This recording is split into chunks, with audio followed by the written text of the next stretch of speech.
Si ça vous arrive régulièrement de vous dire « je suis stressée, je me sens épuisée, j'ai trop de choses à gérer en même temps », vous êtes au bon endroit. Hello à tous, je m'appelle Sandra et aujourd'hui je vais vous parler du stress et de comment on peut arriver à mieux le gérer au quotidien grâce au yoga. Le stress, on a tous l'impression de le vivre, de le connaître, mais est-ce qu'on sait vraiment ce que c'est au fond? Ces dernières semaines, j'ai moi-même vécu une grosse période de stress. Je me suis un peu laissée envahir par ces sensations désagréables et cette impression de ne rien contrôler de ma vie. Et sur le coup, mon cerveau, il était en boucle et impossible de prendre du recul sur le sujet. Et ça m'a empêché de faire plein de trucs et d'avancer correctement sur mes projets. Mais je remarque quand même que ce sont des périodes que j'arrive de mieux en mieux à gérer et au fur et à mesure du temps, je réussis à raccourcir ces périodes de stress et à trouver des solutions efficaces pour m'aider à en sortir. Et le yoga fait bien sûr partie intégrante de ces solutions et donc du coup, après cette période de stress, je me suis reconnectée à ma pratique personnelle, ce qui m'a beaucoup aidée. J'ai eu envie de partager tout ça avec vous et qu'on essaye de comprendre un petit peu mieux d'où vient le stress et comment le yoga peut simplement nous aider à mieux en sortir et plus rapidement.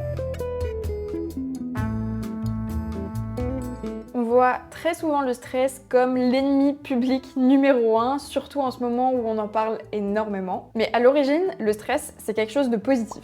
Oui, vous m'avez bien entendu. Donc, au lieu de vouloir s'en débarrasser à tout prix, parce qu'au fond ce serait vraiment difficile de vivre sans lui, on va essayer d'un peu mieux comprendre ce phénomène qui nous touche tous. De base, le stress, c'est juste une réaction physique de notre organisme face à une urgence ou alors un danger extérieur qui va stimuler notre capacité à nous mettre en action, en un minimum de temps. C'est plutôt cool au final parce qu'au fond c'est comme un gardien qui est toujours là, prêt à nous défendre en cas de menace extérieure. Mais si on va un petit peu plus loin pour comprendre, en gros notre cerveau il oscille toujours entre deux états différents. D'un côté, on va avoir un état de calme, de relaxation, de reset, et de l'autre côté, l'état d'action, de mouvement, d'alerte. On est d'accord que l'un n'est pas meilleur que l'autre et que par exemple, si vous vous apprêtez à aller vous coucher, le mieux c'est que votre cerveau se place dans l'état de calme, de reset, de sérénité. Par contre, dans le cas où vous vous trouvez dans une situation de danger ou d'urgence, par exemple si vous tenez un plat trop chaud et que vous risquez de vous brûler, votre cerveau va directement se positionner dans le côté urgence et réaction, avec pour objectif de retirer vos mains sans même y réfléchir. Et heureusement parce que sinon, le temps qu'on y pense, on aurait vraiment le temps de se brûler. En résumé, pour qu'on puisse se sentir bien, notre cerveau doit donc pouvoir placer le curseur sur cette jauge en fonction des différents contextes externes. Et il doit aussi pouvoir revenir à un état stable après avoir atteint l'une ou l'autre de ses extrémités. Et c'est précisément là que se situe le problème. On observe de plus en plus que nos cerveaux se mettent automatiquement dans cette zone d'action et de mouvement sans même qu'il y ait de réel danger extérieur. Notre cerveau va surinterpréter les signaux d'alerte et donc du coup se positionner tout le temps de ce côté de cette jauge. Et en gros, c'est la suractivation de cet état qui va causer des effets néfastes sur notre bien-être à moyen voire long terme. Ça peut se traduire par des difficultés à se concentrer, des troubles du sommeil, des tensions au niveau du corps et aussi des pensées invasives qui reviennent en boucle comme un hamster dans sa roue. Et parfois ça peut aussi mener à des soucis plus graves de santé comme du diabète, des troubles de l'alimentation ou encore des problèmes cardiaques. Donc pour éviter tout ça et parce qu'on veut rester en bonne santé un maximum de temps, on va essayer d'aider notre cerveau à se rééquilibrer.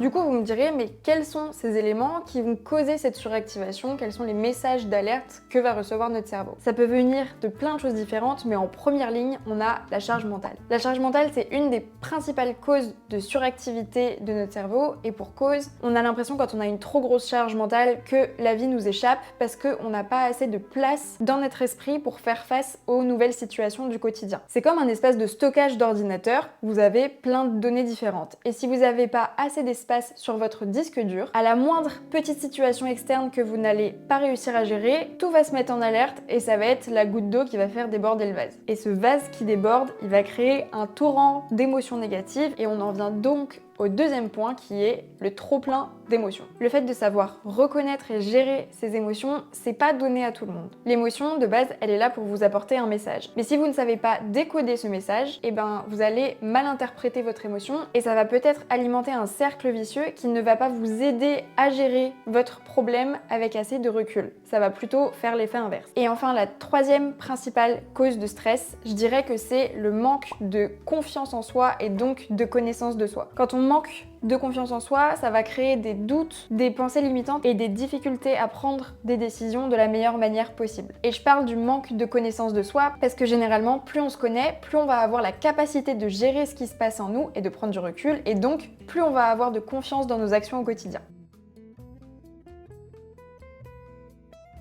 Face à tout ça, on pourrait tenter d'éviter toutes les situations qui peuvent nous apporter du stress dans notre vie. Et pourtant, ce n'est absolument pas la meilleure des solutions. Parce qu'au fond, quand on regarde bien, la plupart des choses qui ont du sens pour nous, les projets qui nous tiennent à cœur, ou ceux qu'on perçoit comme des accomplissements, ça va nous demander des efforts et une sortie de notre zone de confort qui risque très fortement de nous causer du stress. Et si on met de côté ces choses importantes par peur d'y être confronté, on prend aussi malheureusement le risque de ne jamais atteindre ses objectifs et de ne jamais réaliser ses rêves. Ce qui est totalement contre-productif dans l'objectif de prendre confiance en soi. En plus de ça, c'est en se confrontant régulièrement au stress qu'on va pouvoir apprendre à le gérer et créer ce cercle vertueux cette fois-ci où on va se dire j'ai réussi à surmonter cette période et à réussir ce projet et donc je me sens plus confiant ou plus confiante pour pouvoir appréhender les futures situations stressantes. J'ai eu l'occasion d'observer ma réaction par rapport au stress. Je peux vous dire que mon cerveau n'a qu'un seul objectif dans cette situation, fuir la source de stress impérativement. Et par tous les moyens, parce qu'il qualifie cette source de dangereuse. Et ça se traduit notamment par beaucoup trop de divertissement. J'essaye un maximum d'occuper mon esprit pour pas qu'il ne pense à cette situation stressante. Et aussi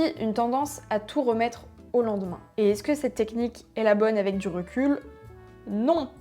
Ça fait que repousser les problèmes et nous freiner dans l'accomplissement de nos objectifs. Dit comme ça paraît hyper simple, mais je vous l'accorde que dans la pratique, lutter contre l'action naturelle du cerveau qui cherche à éviter d'un danger, c'est vraiment pas simple et il faut énormément de volonté. C'est pour ça que dans un premier temps, si vous devez mettre votre vie en pause pendant 1 ou 2 jours parce que vous sentez que vous manquez de ressources pour gérer cette situation de stress, c'est totalement ok. Et c'est aussi pour ça que dans un premier temps, faire du yoga quand vous êtes dans une période de stress, ça va pas être la chose la plus évidente non plus. Parce que votre cerveau va totalement repousser cette idée. Il va absolument pas vouloir se confronter à tout ça et va trouver plein d'excuses totalement valables pour pouvoir repousser le fait de vous retrouver avec vous-même. Ça peut être j'ai pas le temps, je suis trop fatiguée, de toute façon ça me servira à rien. Sur le coup, on y croit très fort à ces excuses, mais c'est juste des réactions de défense du cerveau. Et pourtant, le yoga dans ce genre de situation, c'est un outil qui peut vous faire énormément de bien.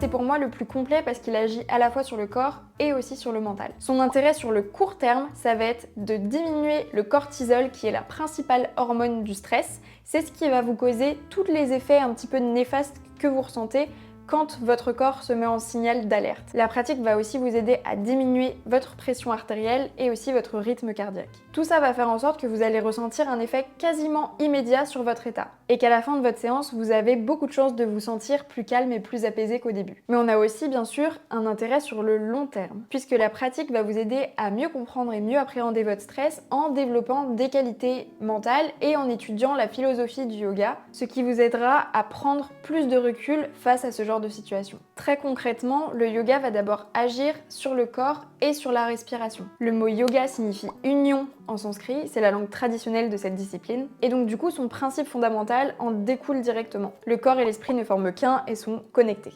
Il est donc possible pour nous d'intervenir sur le corps et sur le mental pour réguler l'humeur, la fatigue, le sommeil, la digestion ou encore la circulation sanguine par exemple. Et donc, dans un cours de yoga, on va travailler des exercices et des postures qui vont nous aider à réguler ces activités du corps.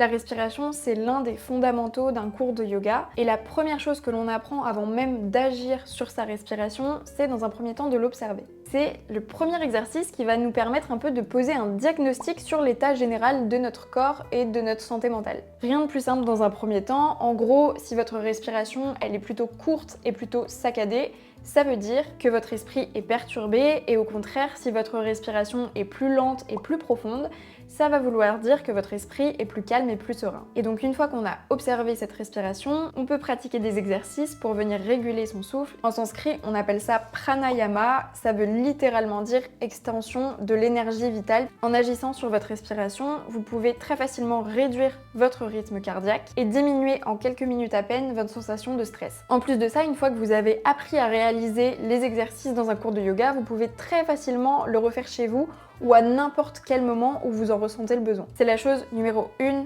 à mettre en place si vous voulez une technique efficace et rapide pour vous sentir mieux. Et en plus, si vous pratiquez ces exercices de manière régulière, vous allez observer aussi que vous allez augmenter votre capacité respiratoire et que plus vous allez le faire, plus votre corps va avoir l'habitude et va peut-être même le faire de manière automatique face à une situation stressante. Il existe plein d'exercices différents. Je dirais que le plus connu, c'est celui de la respiration carrée ou Samavriti en sanskrit. Et cet exercice, il consiste juste à se concentrer sur des cycles de respiration à durée égale. On inspire sur 4 temps, on retient sa respiration sur 4 temps, on expire sur 4 temps et on retient encore sur 4. Il en existe plein d'autres et si ça vous intéresse, je pourrais vous en faire une vidéo sur toutes les techniques de respiration. Quand on imagine une séance de yoga, on imagine tout de suite bien sûr les postures comme le chien tête en bas, le lotus ou la salutation au soleil. En sanskrit, on appelle ça asana et ça veut littéralement dire position du corps. L'idée, en venant positionner notre corps de certaines manières, c'est de retirer tous les obstacles qui se trouvent face à son bon fonctionnement. Et donc, on va aller pratiquer des postures qui éliminent certaines tensions. Par exemple, on observe qu'il y a beaucoup d'émotions qui sont stockées dans les hanches. On va venir faire des exercices et des postures qui vont venir soulager le corps à cet endroit. Et vu que le corps va se relâcher, on va aussi libérer les émotions bloquées ou refoulées. C'est encore une fois le principe de l'unité entre le corps et l'esprit. Sans oublier dans cette histoire que toutes ces postures, elles nous servent aussi à un seul et même objectif qui est de préparer notre état pour la méditation. Je sais pas si vous avez remarqué, mais on se sent tout de suite plus concentré et moins distrait après un effort physique. Et donc du coup, dans le yoga, c'est pareil, on va d'abord venir calmer toutes les fluctuations de l'esprit en bougeant pour ensuite trouver un peu plus de stabilité et de concentration dans le moment où on doit être immobile et concentré sur la méditation. Et d'ailleurs, la méditation, c'est le prochain point qu'on va aborder. Depuis des années, il y a de nombreux neuroscientifiques qui étudient l'effet de la méditation sur notre corps et qui ont prouvé les bienfaits de cette pratique. D'ailleurs, le Dalai Lama a participé à ces études et a lui-même fondé une clinique dédiée à la réduction du stress. Quand on sait que le Dalai Lama y passe le plus clair de son temps à méditer, on fait facilement le lien entre méditation et réduction du stress. Quand on médite, on va aller chercher à atteindre l'état méditatif, c'est-à-dire réduire tout le bruit qui se passe dans notre tête, dans nos pensées. Et dans un premier temps, on ne cherche pas à ne plus penser. C'est d'ailleurs ce qui fait peur à pas mal d'entre nous quand on commence la méditation. On se dit comment c'est possible d'éliminer toutes ces pensées. Et on va chercher d'abord à observer ces pensées d'un œil extérieur, sans jugement et en essayant de dissocier nos pensées de qui on est. En faisant cet exercice de manière consciente, on arrive à mieux contrôler l'impact de nos pensées sur nos vies et sur notre quotidien. Et donc du coup, diminuer le stress. Je l'ai un peu abordé quand je parlais de respiration et de méditation juste avant, mais ce qui va être vraiment clé dans votre pratique du yoga et vous aider rapidement à diminuer votre stress, ça va être votre intention. Si votre intention de départ c'est de vous libérer du stress et d'être plus serein, vous devez alors tout faire pour vous éloigner de ce stress en vous positionnant en tant qu'observateur. C'est une étape clé pour vous aider à mieux comprendre ce qui se passe dans vos cerveaux sans y mettre trop d'émotions. Parce que si on est trop impliqué émotionnellement, c'est vraiment difficile de trouver des vraies solutions impactantes pour notre bien-être. C'est donc la première chose qu'on essaye de faire en yoga, prendre de la distance pour ensuite apporter un peu plus de nuances à notre raisonnement et peut-être changer de perspective. Qui nous aidera à amoindrir l'impact de nos pensées et donc gagner en clarté d'esprit. Voilà pour aujourd'hui, j'espère que cette vidéo vous aura au minimum appris quelque chose et qu'elle vous donnera peut-être envie de pratiquer pour vous sentir plus apaisé au quotidien. N'hésitez pas à me laisser un petit like et à me dire en commentaire comment vous arrivez et si vous arrivez à gérer votre stress. Et aussi abonnez-vous, je poste une vidéo par semaine pour vous apprendre à comment intégrer le yoga à votre quotidien. On se retrouve dans une prochaine vidéo, bye bye.